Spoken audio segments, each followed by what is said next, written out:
Me entreguei desde o momento que senti tua presença,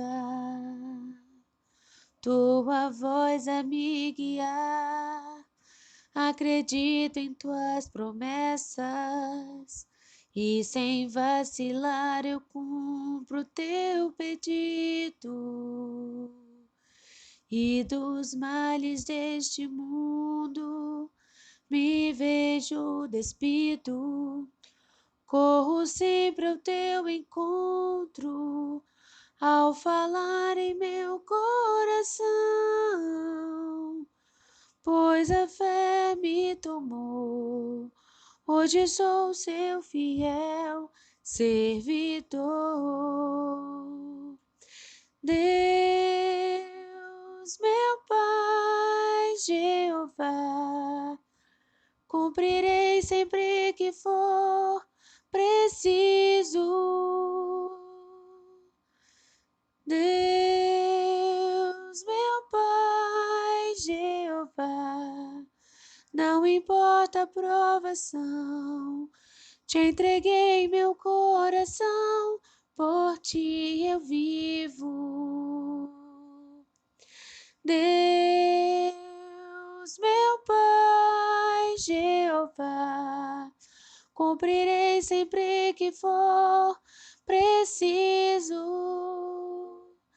Deus, meu Pai, Jeová, não importa a provação, te entreguei meu coração, por ti eu vivo.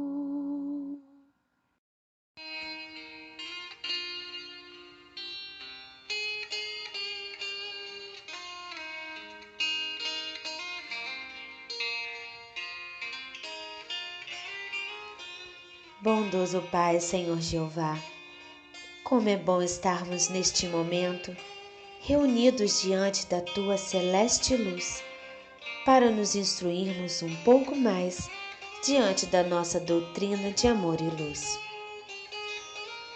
Senhor Jesus, Divino Mestre, gratos somos por Tuas pegadas iluminativas, que sempre nos alimentam, clareiam o caminho e nos fazem pessoas melhores a galgar degraus em direção ao clarão da luz bendita, em direção ao reino de Deus.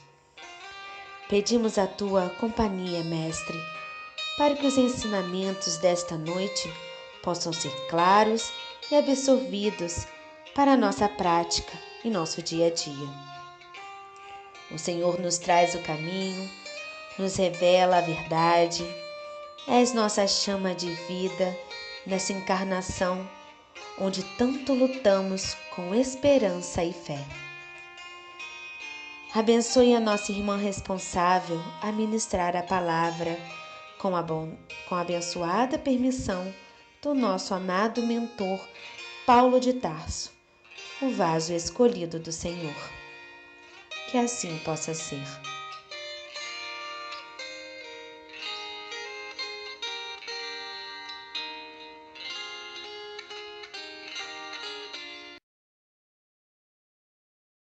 Boa noite, irmãos.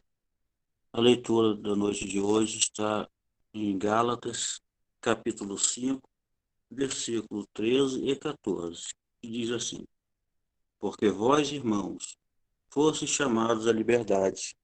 Não useis então da liberdade para dar ocasião à carne, mas servi-vos uns aos outros pela caridade. Porque toda a lei se cumpre numa só palavra, nesta: amarás ao teu próximo como a ti mesmo. Que assim seja. Boa noite, irmãos, mais uma vez. Vamos agora aqui iniciar nosso estudo da noite de hoje, do livro dos Espíritos. Aqui no livro dos Espíritos, nós vamos iniciar o capítulo 3 da primeira parte, que fala sobre criação. Agora, vamos entrar no primeiro tópico, falando sobre formação dos mundos. Antes de iniciar aqui a primeira questão desse capítulo, Allan Kardec faz uma pequena explicação. Ele diz: o universo compreende a infinidade dos mundos que vemos e aqueles que não vemos, todos os seres animados e inanimados, todos os astros que se movem no espaço, assim como os fluidos que o enchem, para termos uma noção mais ampliada, mais estendida do que seja o universo. O universo não é só o que nós entendemos aqui no nosso sistema solar, é muito mais, né? Além de diversas dimensões, diversas galáxias, né? E aqui na questão 37, Allan Kardec pergunta aos espíritos: o universo foi criado ou existe de toda a eternidade como Deus? Ele pergunta por quê? Toda essa constelação, todo o sistema solar, todo o universo, ele é imenso.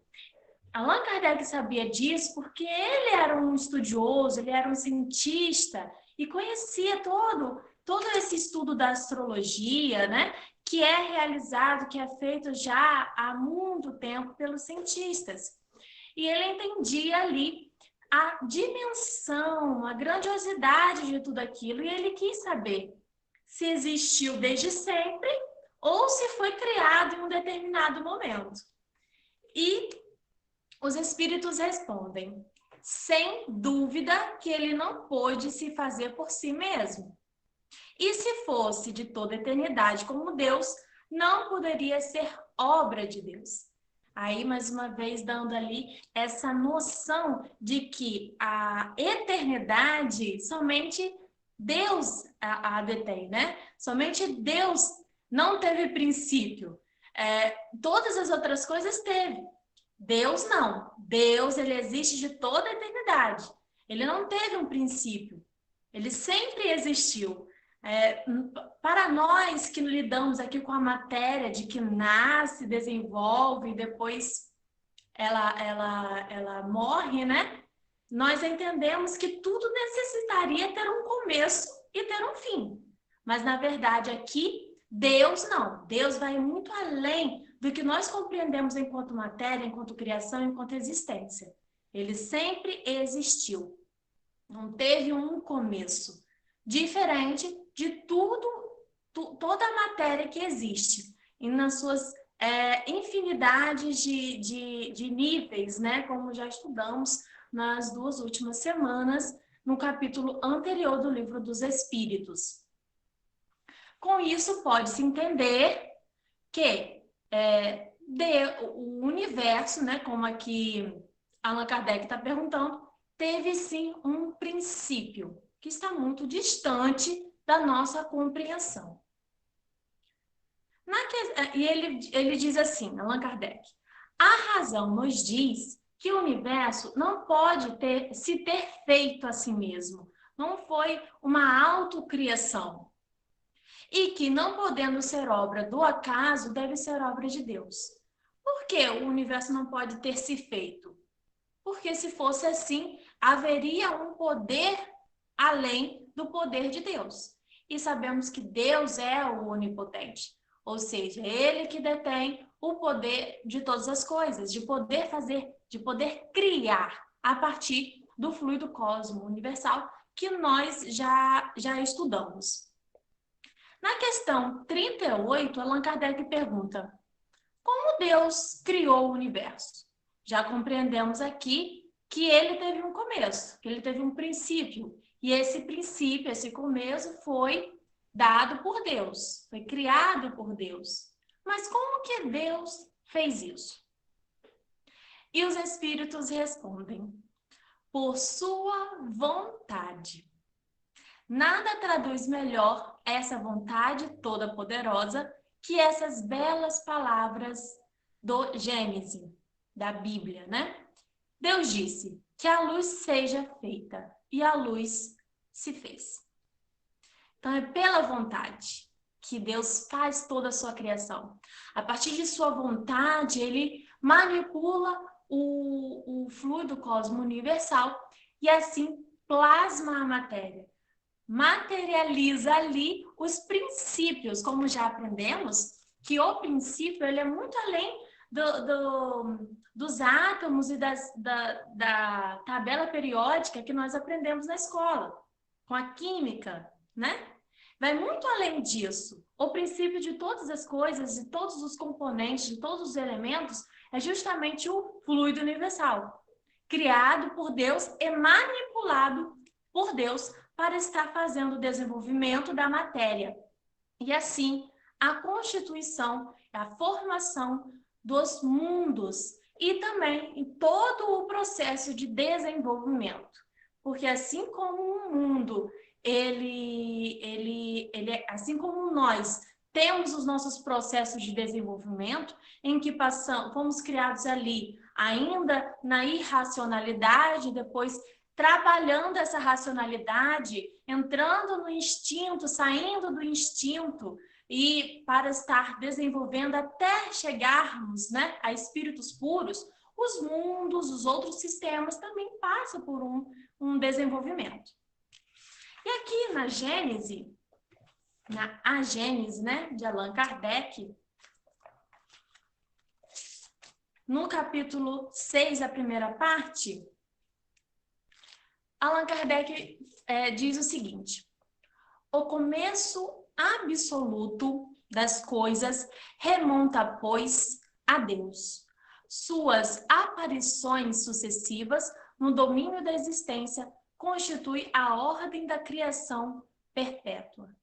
Então, sempre que formos pensar em qualquer criação, em qualquer formação, fazer qualquer estudo acerca do primórdio de alguma coisa, temos que estar conectando esse conhecimento, essa ideia a Deus, porque Deus é o princípio de todas as coisas. Já está lá registrado na primeira questão do Livro dos Espíritos, né? O mundo, no seu berço, não foi estabelecido na sua virilidade, ou seja, na sua maturidade já desenvolvida. Ele não foi criado, não foi formado em um estalar de dedos, já na formação como nós conhecemos hoje. A Terra, até chegar no que ela se mostra hoje, ela passou por um processo muito demorado, um processo muito extenso e muito, não vou falar doloroso, mas de muita transformação, de muita transmutação. E, na sua plenitude de vida, não foi criado assim, né? Não. O poder criador não se contradiz nunca. E como todas as coisas, o universo nasceu criança. Olha que bonita a comparação que Allan Kardec faz, né? O poder criador não se contradiz nunca. Quando Allan Kardec fala isso, não se contradiz, ele está justamente se referindo ao processo de desenvolvimento, o processo de progressão que todos nós somos suscetíveis. Isso é o princípio da lei de Deus, que tudo progride, que tudo evolui. Tudo que é criado tem um propósito maior, um propósito de se estender na sua evolução. Então, é criado ali o princípio, é criado ali nas suas bases primordiais, nas suas bases simples, nas suas bases mais primitivas, e assim é preciso, com o passar do tempo, com o passar do sofrimento de modo geral, digo sofrimento justamente se referindo à depuração, porque os mundos, eles também passam pelo processo de depuração, assim como nós, só que em concepções diferenciadas, tá? E temos na escala, assim como temos na escala evolutiva, nos encaixamos, nos enquadramos, né? É feito ali o enquadrar da evolução dos espíritos, também há essa escala dos mundos. Então, há um mundo primitivo, há um mundo de provas e expiações, há um mundo de regeneração.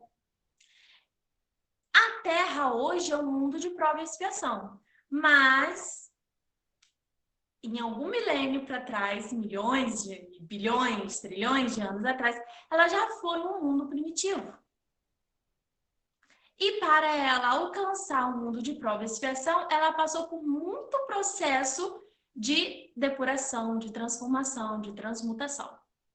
E para alcançar o grau de regeneração, no qual ela já está rumando ali para esse estágio, ela vai ainda passar por muita dor e sofrimento, vai ainda expurgar toda a corrupção, toda a materialidade aqui do mundo para se tornar mais sutil, mais leve, certo? E Allan Kardec, ele justamente faz a comparação do mundo ser criança, ele nasceu criança. Hoje ele já está em uma idade mais avançada, já está na juventude, vamos dizer assim, mas ele passou pela infância. Assim como nós passamos pela infância, tanto em dois sentidos. Passamos pela infância a cada reencarnação e que a nossa matéria precisa do estágio da infância para estar se adaptando ao globo aqui terrestre e também desenvolvendo ali as suas capacidades intelectuais e também físicas, porque o nosso corpo ele precisa ali desse desenvolvimento, de estar ali desenvolvendo, crescendo, certo? E os mundos também passam por esse processo. Nós costumamos estar aplicando o nosso conhecimento, as nossas definições, somente para aquilo que nós conseguimos compreender ali, né? Conseguimos estar visualizando, ser algo que esteja no nosso contexto. Mas tudo isso se aplica a toda a criação do nosso Pai Jeová.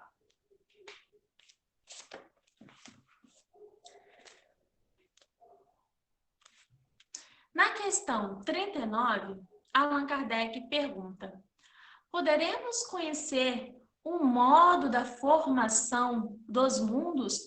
Poderemos estar um dia entendendo como Deus criou tudo isso? Como Deus realizou a formação dos mundos? Os espíritos respondem: tudo que se pode dizer e podeis compreender é que os mundos se formam pela condensação da matéria disseminada pelo espaço. Como já falamos, né?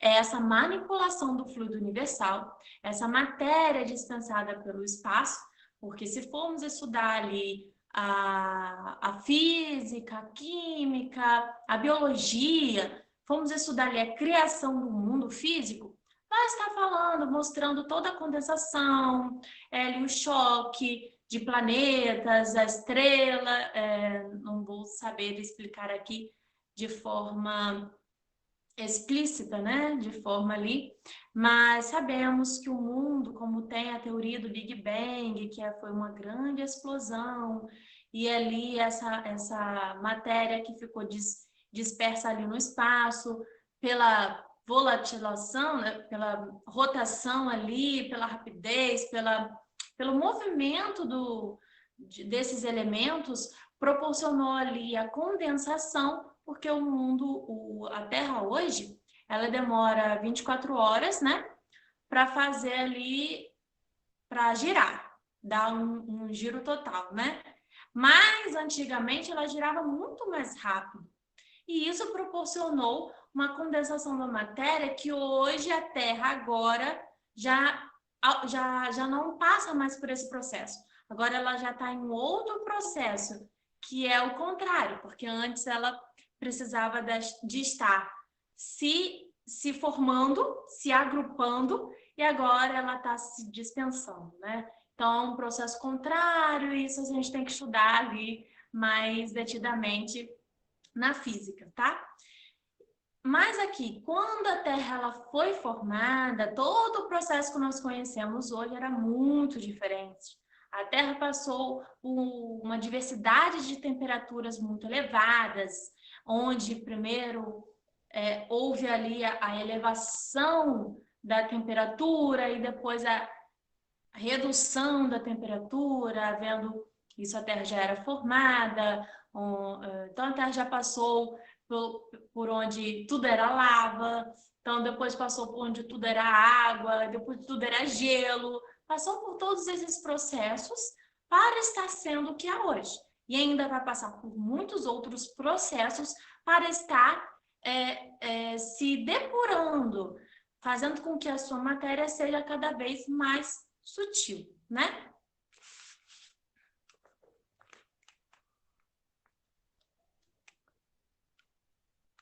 Então, os espíritos, eles foram bem sucintos em nessa resposta. Por quê? Nós não conseguiremos ainda aqui nessa fase, nesse mundo de prova e expiação, nessa nossa capacidade intelectual limitada, estar compreendendo além disso, além de que o mundo foi formado pela condensação da matéria dispersa no espaço. Isso é a nossa resposta, é o que nós podemos alcançar. De acordo com a nossa evolução, com a nossa depuração, nós vamos estar compreendendo um pouco mais como tudo isso foi realizado. Claro que Deus detém os seus segredos, nem tudo será dado o direito do homem estar sabendo, o homem ou o espírito, né? Mas vamos estar compreendendo, sim, uma grande parte dessa formação. Na questão 40, Allan Kardec pergunta: os cometas seriam, como se pensa atualmente, um começo de condensação da matéria e de mundos em via de formação? Os espíritos respondem: isso é exato. Mas o que é absurdo é crer-se em sua influência.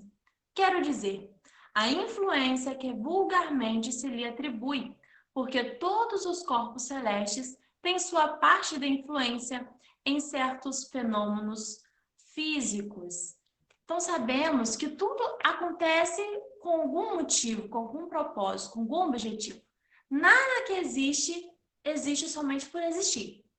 Tudo está dentro ali de um processo de criação, um processo de desenvolvimento, em que um influencia no outro, vamos dizer, o choque entre dois forma um terceiro, né? Dessa forma, havendo ali a ajuda mútua, porque tudo está ali interligado. Uma coisa não acontece sozinha. Para Deus criar o mundo, ele precisou da ajuda, ele precisou de outros corpos, de outras matérias. Assim como para nós estarmos vivos, precisamos do sol, da água, do ar, precisamos estar nos alimentando. Se houver, como tem várias teorias, né? Se houver um grande eclipse em que a luz do sol seja impedida de chegar à Terra, não vai haver vida, vai se extinguir, assim como aconteceu lá com a extinção dos dinossauros naquela época, né? Tudo, então, está em uma ajuda mútua, tudo está agrupado, tudo está interligado. É preciso estar fazendo essa junção, esse companheirismo. Assim como nós também não desenvolvemos, não evoluímos sozinhos. Precisamos da ajuda do outro, precisamos estar estabelecendo conexões sociais, relações sociais, porque somos seres sociais, para estar nos depurando, para estar colocando em prática o nosso aprendizado, a nossa moralidade, desenvolvendo a nossa virtude. É uma diversidade de virtudes em que só é possível ser colocada em prática quando estamos com o outro, como a paciência, a tolerância, a compreensão. Se eu for sozinha, como eu vou saber se eu sou paciente? Como eu vou saber se eu sou tolerante? Se eu sou sozinha, como eu vou estar aplicando o amor? Porque o amor sem obra é morta. Assim como, né, temos ali o conceito de que a caridade é a prática do amor. O amor sem a caridade, ela não tem razão de ser. É preciso estar sempre colocando em prática o que aprendemos, o que sabemos. Aí lembramos daquele conto em que havia dois amigos, em que um deles era espírita. E ele continha uma grande biblioteca em sua casa, mas ele não compartilhava o conhecimento da doutrina espírita com os outros. Ele guardava todo aquele conteúdo para si. E ao desencarnarem, ele encontrou-se com aquele outro amigo que não sabia da existência da pluralidade dos mundos, a pluralidade das reencarnações, né? De todo o mundo espiritual, não tinha esse conhecimento. Chegando lá, ele questionou o seu amigo que tinha, né, esse conhecimento, perguntando: nossa, olha só tudo isso que existe, você não me contou, você não passou para mim? Ou seja, tudo é preciso ser compartilhado, ser colocado em prática a partir do outro, em cima do outro, tanto na nossa família quanto nas relações externas, certo? Amigos, outros familiares, mas também aquele irmão que não tem uma conexão comigo direta. Não é um familiar, não é um amigo, mas é um próximo. Todos somos próximo um do outro, somos o próximo um do outro. Eu ajudo alguém e esse alguém também me ajuda. Esse processo de depuração, de evolução, só é possível ser feito, ser realizado em grupo, em companheirismo. E isso não é só conosco, se aplica também a toda a criação, aos mundos. Há essa conexão. E os intercâmbios são realizados para estar promovendo também a evolução. Espíritos de intercâmbio de outras dimensões podem estar vindo aqui para aprender conosco e também trazer conhecimento e depois retornar à sua dimensão, ao seu planeta de origem e levar para aqueles que lá habitam tudo que foi desenvolvido aqui e aprendido aqui também. Essa ajuda acontece em todos os níveis da criação. Os animais se ajudam, a natureza se ajuda, existe toda essa amizade na criação de Deus, porque tudo está interligado, tudo se conecta.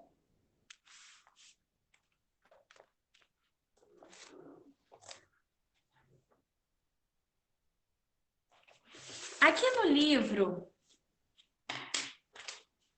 Evolução em Dois Mundos, psicografado por Chico Xavier, ditado pelo espírito André Luiz, no capítulo 1, ele vai trabalhar essa questão da formação do mundo. E o título do capítulo é Fluido Cósmico.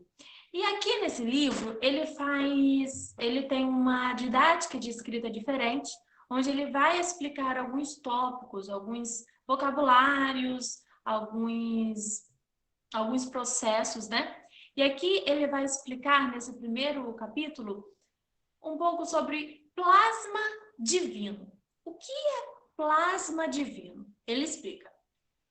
O fluido cósmico é o plasma divino. Como já aprendemos no capítulo anterior. Fluido cósmico universal, que é o elemento primitivo, aquele que dá origem a todas as outras coisas.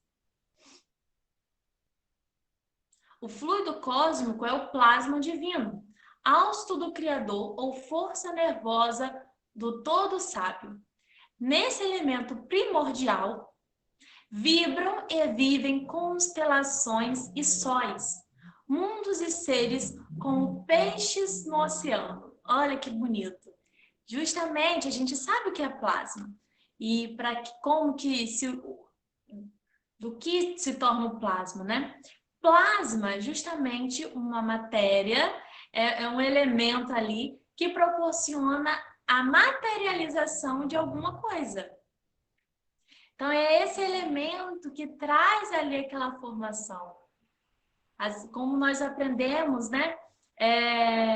Em diversos livros, temos o exemplo de Violetas na Janela, em que ela plasmou as violetas da mãe dela, que a mãe dela tinha ali diversas violetas na janela, e ela lá no plano espiritual, ela recebeu ajuda, né, para estar plasmando as violetas, e assim está matando a saudade de sua mãe. Como ela também plasmou a sua vestimenta, da que ela mais gostava de utilizar, enquanto encarnada. Então, é justamente esse processo, o processo da materialização da vontade. A Patrícia, ela fez plasmou, na verdade, plasmaram para ela, né, a partir do desejo dela, mas foi a partir de uma vontade. E como aqui na questão 38, na questão anterior, né, os espíritos respondem que Deus criou o universo justamente pela sua vontade. Então, pela vontade, Deus plasma, a partir do fluido cosmo universal, todas as coisas.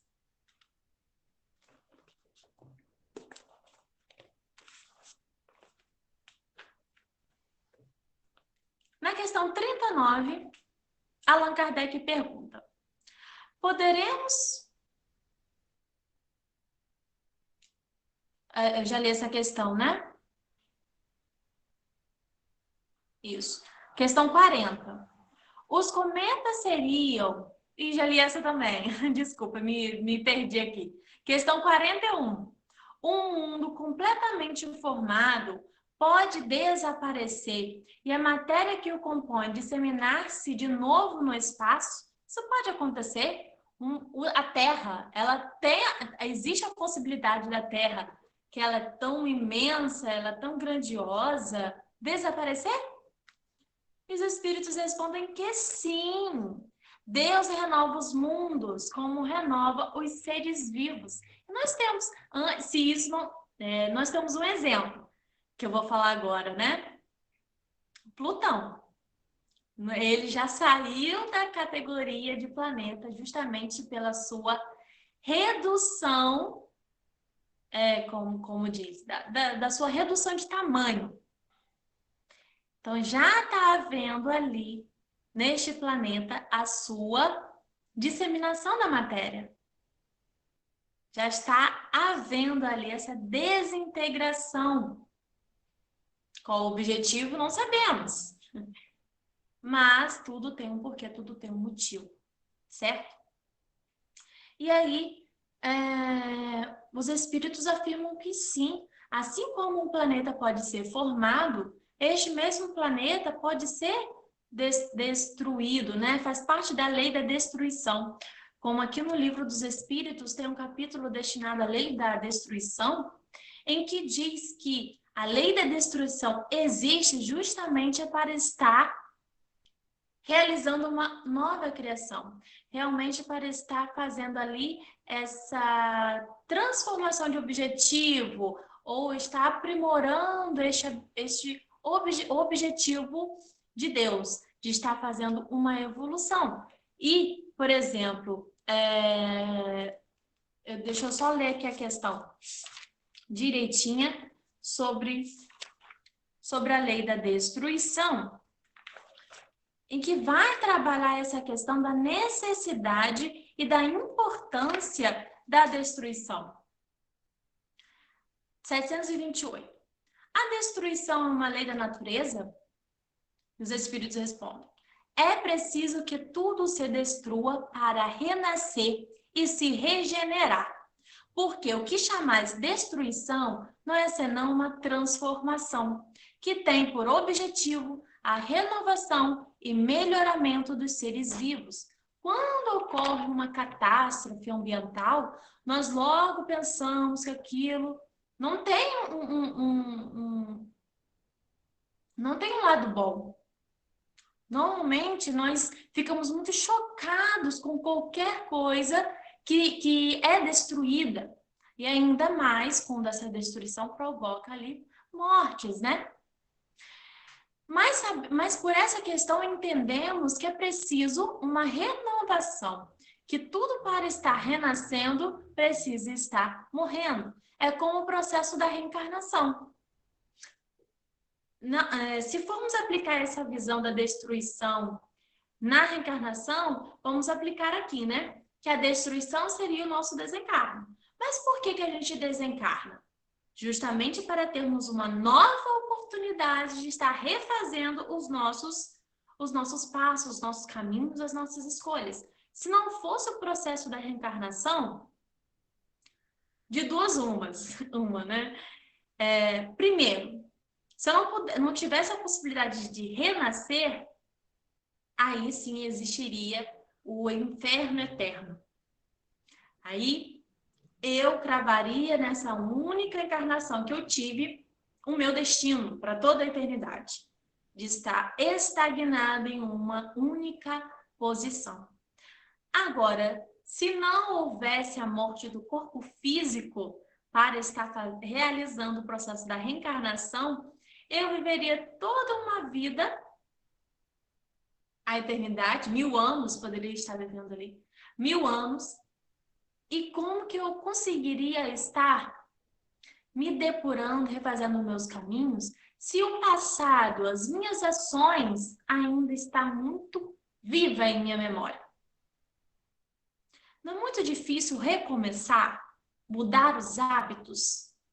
Não é muito difícil estar mostrando ao outro que eu mudei? Não temos essa dificuldade? Por que temos essa dificuldade? Primeiro, que eu sei tudo que eu fiz, tudo de errado que eu fiz, eu sei, eu tenho a consciência. E segundo, que o outro também sabe. Assim vice-versa. Sabemos, nessa encarnação, o erro um do outro. E isso dificulta o processo do reajuste, dificulta o processo do aprimoramento, dificulta o processo do perdão, do auto-perdão e do perdão do outro. Aquele que eu ofendi, às vezes, só vai me perdoar a partir do processo da reencarnação, onde aquela lembrança é adormecida, está lá registrado no nosso perispírito. Quando encontramos com alguém ou um familiar nosso, temos ali desavenças, temos ali, não temos afinidade, temos uma rixa. Por quê?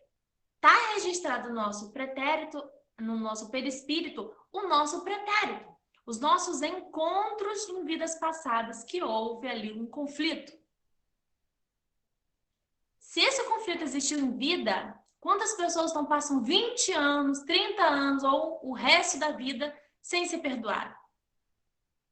E não é só entre amizade, não. É também na família. Irmãos que não se falam,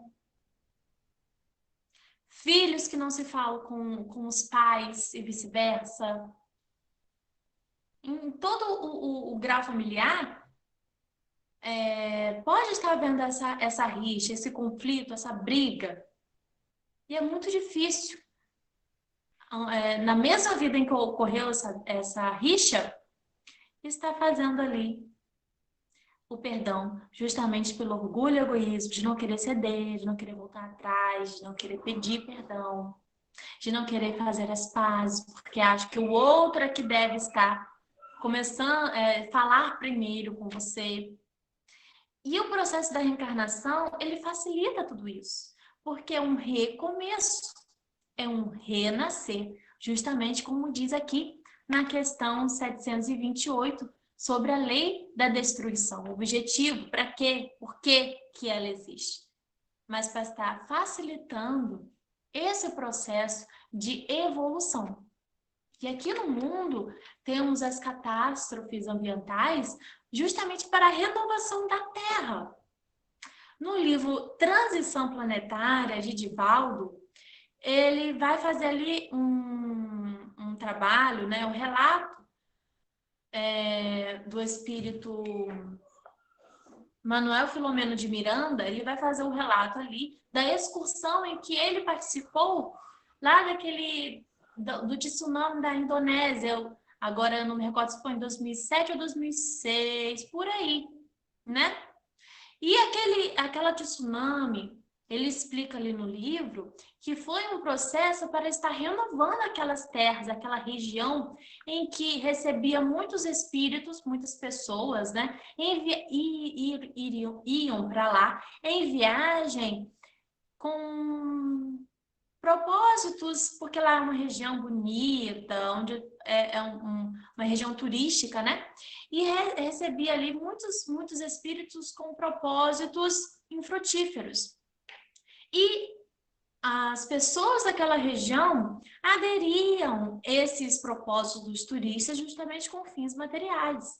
E começou a realizar ali uma poluição mental, uma poluição de toda a atmosfera. E foi necessário esse tsunami para estar renovando aquela terra, para estar lavando aquela terra de toda essa poluição mental, de toda essa poluição das ações ligadas ali ao materialismo, certo? Então, é preciso fazer a destruição para então renascer. É igual a poda de uma árvore, de uma planta. De ano em ano, determinadas plantas, todas, né? Mas em algumas de ano em ano, outras num período de tempo mais curto, é necessário fazer a poda para estar fazendo ali o renascimento dos galhos que vai estar desenvolvendo flores, né? Se há ali uma contaminação em uma determinada planta, muitas das vezes não vai adiantar só o remédio. Vai ser necessário podar, arrancar aquele galho, aquele ramo que está apodrecendo, que está com aquela doença já em estágio muito avançado. E assim também é com a terra. Não adianta somente mandar, Jesus, né? Mandar uma leva de espíritos evoluídos, ou assim, digo evoluídos, mas espíritos missionários. Não adianta só enviar uma leva de espíritos missionários para estar doutrinando aquela terra. Muitas das vezes é preciso, como diz, né, cortar o mal pela raiz. Então, fazer essa poda, fazer essa retirada, essa limpeza, para então inserir o bom fruto. Retornando aqui, no capítulo 3, vamos dar continuidade ao nosso estudo.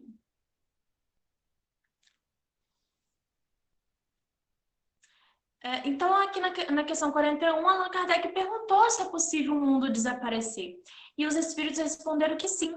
Deus renova os mundos como renova os seres vivos. Assim como nós passamos pelo processo da reencarnação, passamos pelo processo de estar vivenciando em outros mundos, de estar nos depurando, os mundos também passam por esse processo de renascimento, de renovação. Mesmo que seja destruído e transformado em uma outra coisa. É, sim, um processo ali de renovação, de renascimento. Na questão 42, Allan Kardec pergunta: poderemos conhecer a duração da formação dos mundos da Terra, por exemplo? Nada te posso dizer a respeito, porque só o Criador o sabe. E bem louco seria quem pretendesse saber ou conhecer o número de séculos dessa formação. Sabemos que a Terra tem 4,6 bilhões, né, de anos, mas não se sabe o processo. Esse número não é preciso, esse número não é exato. Não se sabe ali o processo anterior a essa formação. A preparação. Por exemplo, vocês estão me assistindo aqui, mas vocês sabem vocês sabem que começou às 8 horas o nosso estudo, mas vocês sabem o que eu fiz antes das 8? Qual foi o processo de preparação, tanto da parte da tecnologia, do ajuste, quanto aqui do estudo? Não sabe. Pode fazer uma noção, mas saber com precisão não é possível. E assim também é na criação. Podemos fazer uma noção, ter ali uma ideia. Agora, a resposta exata nós não temos. Isso não é nos dado compreender, não é nos dado saber. Faz parte do mistério da criação do nosso Pai, Jeová, e também dos seus co-criadores. Vocês sabem o que é co-criador? Eu vou ler aqui nesse capítulo, no mesmo capítulo do livro Evolução em Dois Mundos, que fala sobre fluido cósmico. André Luiz explica. Cocriação em plano maior.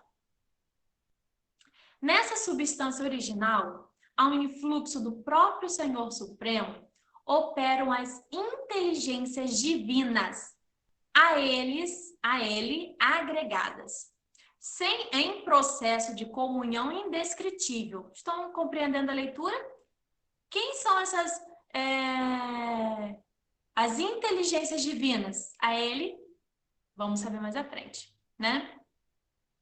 A ele agregado. Em processo de comunhão indescritível. Olha aqui como que eu já falei, o processo da comunhão, da amizade, do companheirismo, da ajuda mútua.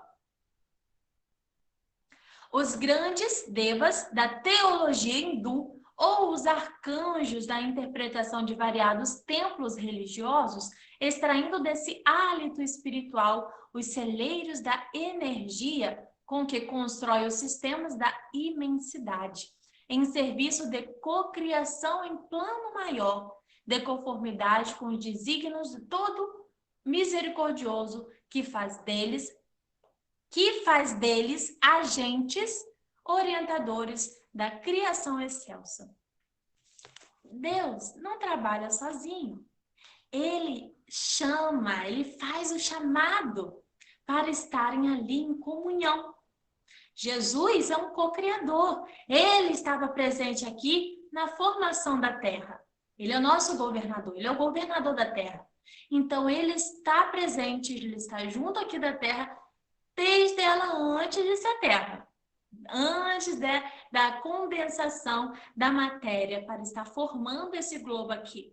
Jesus participou da manipulação do fluido cósmico universal para estar fazendo o plasma, materializando a vontade de Deus. Então, a partir da vontade de Deus, ele reúne ali os agentes divinais para estar fazendo a realização da sua vontade por meio da manipulação do fluido cósmico universal, de estar ali, então, plasmando, fazendo essa comunhão, essa dança universal, está formando os mundos, está formando o projeto divino para cada globo.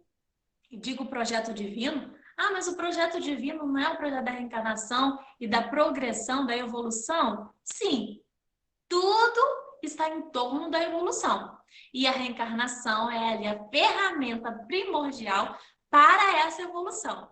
Mas cada coisa tem um propósito, sim. Porque aqui a Terra, agora, por exemplo, ela tem o objetivo de estar recebendo os espíritos ainda na fase de provas e expiações. E então, por exemplo, cada país, cada continente tem ali uma cultura diferente. Tem ali condições diferenciadas para um tipo de evolução. Assim como fazemos ali separações, como, por exemplo, o Japão é um país de tecnologia, de desenvolvimento. O Brasil é um país aqui, né? Coletivo, fraternal. Cada parte da Terra também compõe ali um objetivo, um propósito. Eu vou renascer, eu vou reencarnar num lugar, ou no globo, ou no planeta, ou no país, ou na cidade, que vai me proporcionar a evolução que eu preciso. Que vai me proporcionar aquilo que vai me dar condição de desenvolver, de evoluir. Isso é muito bem planejado, muito meticulosamente planejada por nosso Mestre Jesus, que está nas mãos dele, né? Está fazendo todo esse processo de governar a terra. Bom, já são 8h53 e eu quero perguntar a vocês se alguém tem alguma dúvida. Alguma pergunta?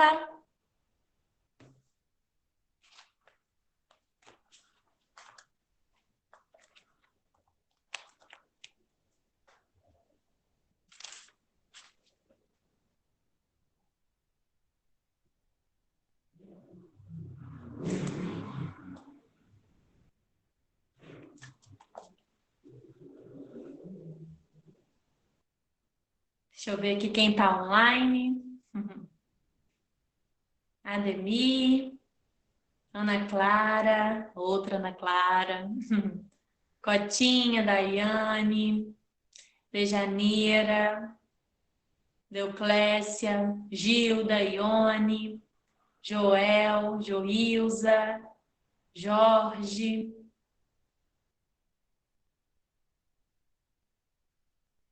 Júlia, Laís, Laura, Rosemary, Rosilane, Rocilene, Sheila, Silva, Simone. Tem 2 Simones aqui.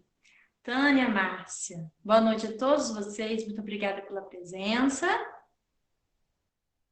Se alguém tiver alguma pergunta acerca da formação do mundo, eu indico muito o livro A Caminho da Luz, de Chico Xavier, psicografado por Emmanuel, que ele faz ali todo um trabalho assim maravilhoso sobre a Terra, sobre a formação desde o primórdio aqui da Terra, todo o processo de desenvolvimento da Terra, do recebimento dos espíritos capelinos, que foi ali uma ajuda mútua.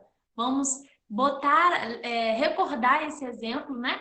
Como um dos trabalhos de comunhão realizado entre os mundos. Essa amizade entre os mundos, entre os planetas e entre os espíritos, porque Jesus é o governador da Terra, mas em outra dimensão existe um outro espírito da mesma categoria de Jesus, estando governando cada planeta em cada dimensão.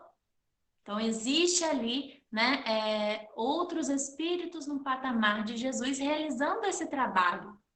E aí, em determinadas épocas, eles se reúnem em uma grande conversação para estar traçando os processos do nosso Pai Jeová de acordo com a lei da natureza, né, lei natural,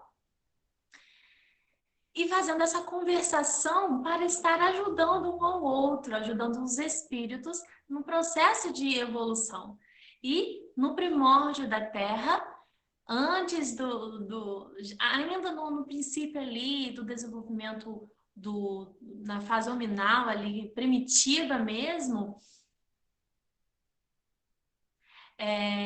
foi feita essa reunião de Jesus com com o governador lá do planeta de Capela, para fazer essa transmigração, fazer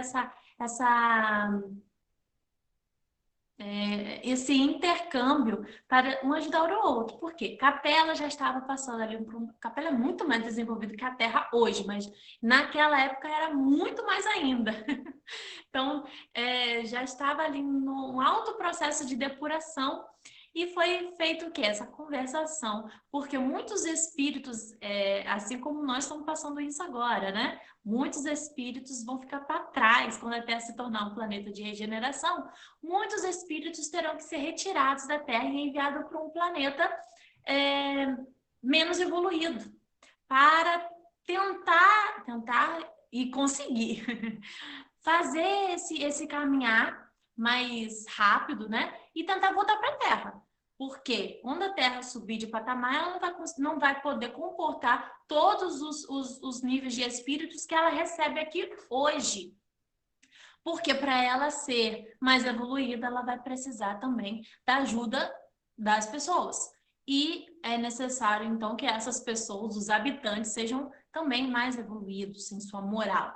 E lá em Capela, quando ela evoluiu já passou por esse processo, muitos espíritos conseguiram evoluir e assim continuar sua romagem na capela, no planeta Capela, e outros foram degradados. Os degradados de Capela, conhecemos muito bem essa fala, né?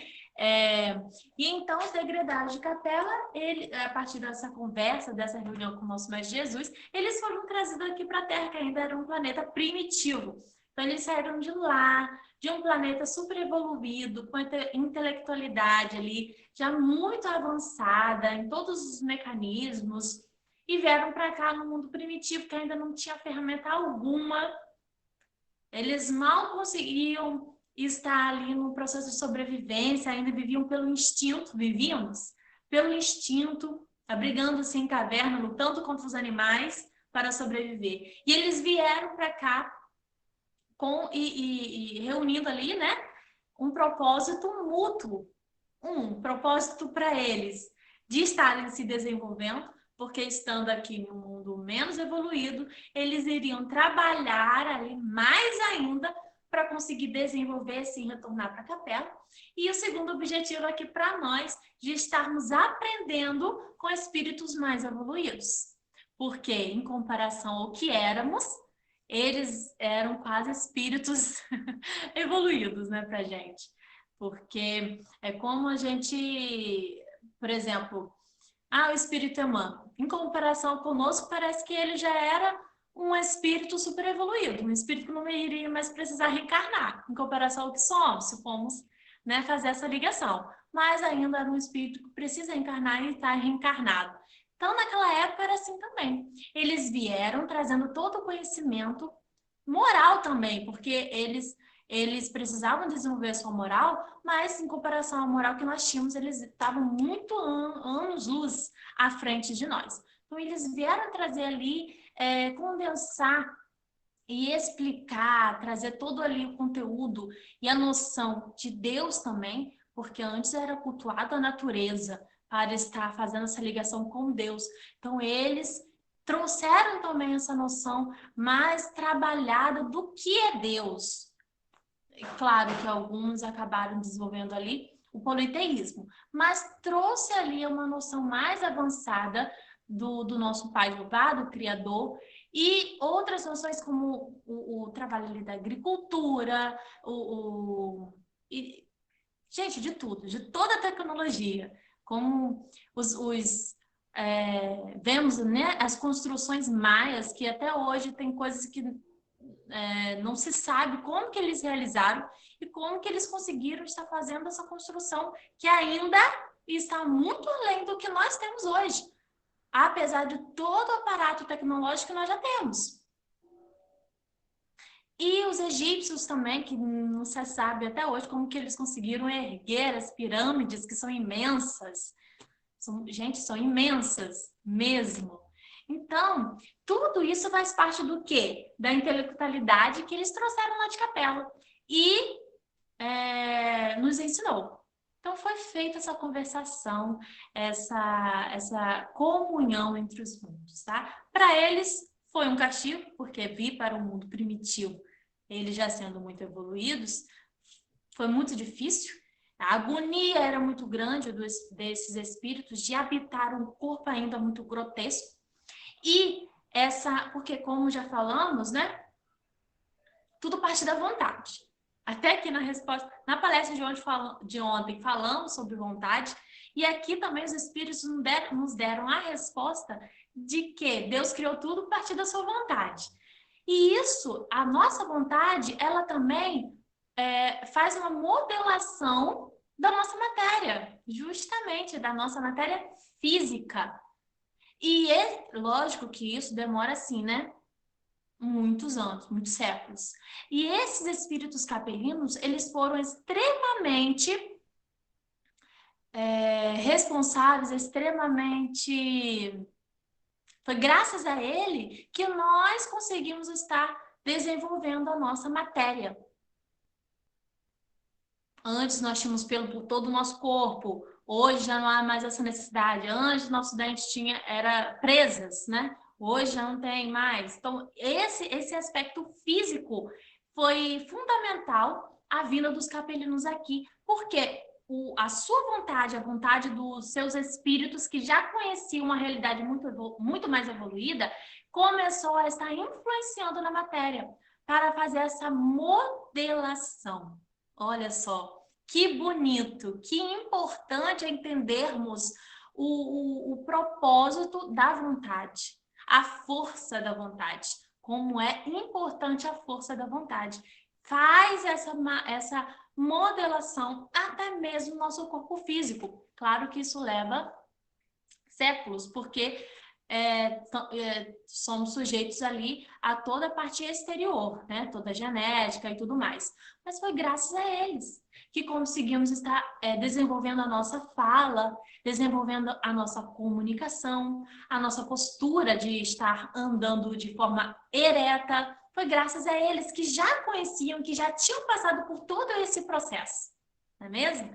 E aí, então, é muito bom fazer a leitura desse livro, A Caminho da Luz, que ele traça toda essa linha temporal da evolução da Terra até a modernidade, certo? Então, com isso, vou estar encerrando o nosso estudo de hoje. Espero que vocês tenham gostado. Eu vi aqui alguns comentários, mas nenhuma pergunta. Então, acredito que tenha ficado bem esclarecido essa parte da formação dos mundos, né? E semana que vem vamos dar continuidade com outra pessoa que vai estar ministrando aqui esse estudo estreante. Teremos mais uma estreante aqui para estar fazendo parte do nosso grupo de orientadores, certo?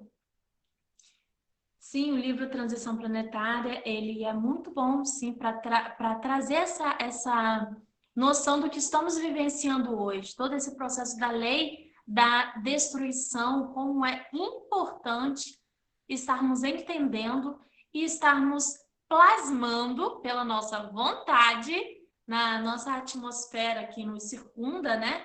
Nosso campo energético, nosso campo fluídico, esse entendimento e assim participar do processo para não ficarmos para trás. Porque a gente sempre fala, né? Deus aguarda todos os seus filhos, aguarda o tempo de cada um. Sim, mas se não andarmos junto com a Terra, vamos ter que... Deus vai aguardar nosso tempo, nós estamos em outro planeta. Porque isso faz parte, né? Então, muito obrigada pela presença de todos mais uma vez, que vocês tenham uma ótima noite, fiquem na paz do nosso Mestre Jesus. Muito obrigada, que assim seja. Eu preciso aprender um pouco aqui. Eu preciso aprender um pouco ali. Eu preciso aprender mais de Deus, porque Ele é quem cuida de mim. Se uma porta se fecha aqui, outras portas se abrem ali.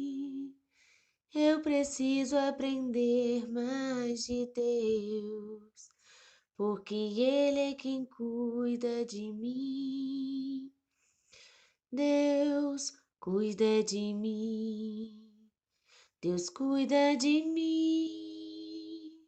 Com a sombra das suas asas, Deus cuida de mim. Eu amo a sua casa e não ando sozinho, não estou sozinho, pois sei, Deus cuida de mim. Se na vida não tem direção, preciso tomar decisão. Eu sei que existe alguém que me ama, Ele quer me dar a mão. Se uma porta se fecha aqui, outras portas se abrem ali. Eu preciso aprender mais de Deus, porque Ele é quem cuida de mim. Deus cuida de mim, Deus cuida de mim. Com a sombra das tuas asas, Deus cuida de mim. Eu amo a sua casa e não ando sozinho, não estou sozinho, pois sei, Deus cuida de mim, Deus cuida de mim. Na sombra das suas asas, Deus cuida de mim.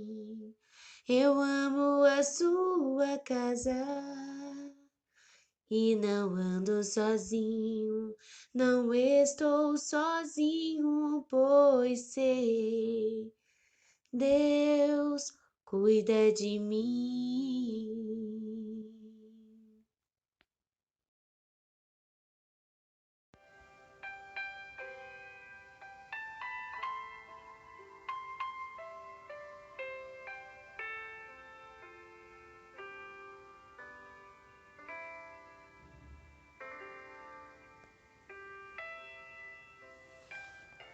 E assim, amado Mestre, chegamos ao fim de mais um estudo, onde nos proporcionou conhecimentos valiosos para a nossa evolução. Te agradecemos, Senhor, por sempre acalmar nossas tempestades, por inundar nosso ser com teu amor, que nos impulsiona cada vez mais a nos transformar intimamente. Tu, Senhor, que nos dá a esperança resignada nas provações, que nos transmite a tua paz, que nos traz o refazimento. Te pedimos, nosso mensageiro da paz, que passeie nos lares, calçadas, nos hospitais, maternidades, manicômios, asilos, presídios, espargindo o teu perfume de cura física e espiritual que o mundo tanto precisa. Mentor querido Paulo de Tarso, o Senhor que tanto nos ajuda nessa caminhada, que nos faz refletir diante de nossas ações e que planeja o melhor para nós. Te agradecemos com nossos melhores sentimentos por ter nos resgatado, por acreditar no nosso melhor. Estamos no caminho, mentor. Estamos na corrida desse melhor. Assim, Senhor Jesus, ó iluminado de Deus, fique conosco, permaneça em nós, hoje, agora e sempre. Perdoe-nos por nossas falhas e nos ajude a não cair nas tentações do mundo. Te amamos com o melhor dos nossos sentimentos. Que assim seja.